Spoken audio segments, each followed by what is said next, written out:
It's been such a long time, but here we are. So, hi guys, hello everyone. Happy New Year. We are still in January 2021. I hope you enjoyed my last video. In my last video, I talked about one kind of stammering, which is the developmental kind of stammering. In this video, I'll be talking about the other two since they are not a very rampant kind of stammering. So, we don't actually have a lot to talk about them.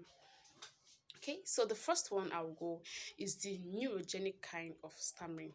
Neurogenic kind of stammering. So this stammering is a kind of stutter that people have when they have a certain kind of injury in their brain which affects the speech part of the brain.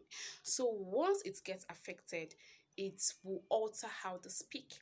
It will cause their words to break, and this will result to a stammer. Yes, please, stammering and stuttering are the same thing, but it's just that stammering is the British word, while stuttering is the American. But for from now henceforth, I'll be making use of stammering more because we use the British English. So, but from time to time, I'll be making an interchangement. So just bear with me. Thank you. So this kind of stammering, which is a neurogenic kind of stammering, I haven't seen someone who has this kind of stammering really. I do not know. I do not know where to find one. I really wish there was someone who had this kind of stammering, so I'll be able to, relate with the person and know exactly what kind of injury that would cause a person as such to begin to stammer. Like, it's really hard. Then the last kind of stammering is a psychogenic kind of stammering. This is a kind of stammering that happens when someone has had a kind of great injury to the emotions. Right now, it is no longer a physical part of the body, but it's the mind. When someone has a kind of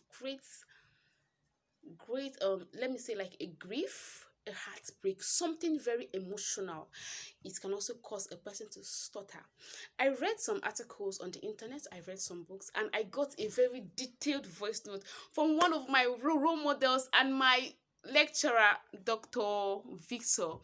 I'm very grateful, sir. Thank you, sir, for all you have done. Really, really, really, I'm grateful.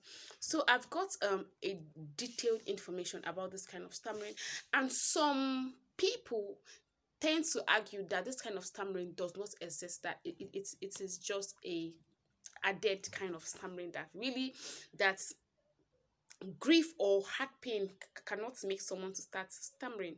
But I also believe that people's emotion can really alter them. I really believe that when someone has a very great puncture in his or her mind, it could really affect people.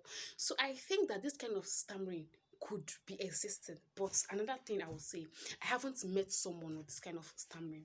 So I hope also to meet someone who has this kind of stammering. So I hope as we go higher, we'll meet a lot of people and we'll tend to know better about this kind of stammering.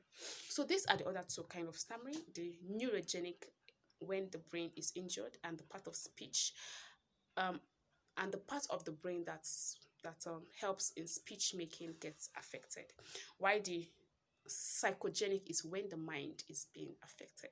The mind, when I say the mind is not a part of the body, but it's like the part that houses our emotion. It is not seen, but it's there. So this kind of stammering, this two kind of stammering is not very common. I've only seen people with the developmental kind of stammering. Now,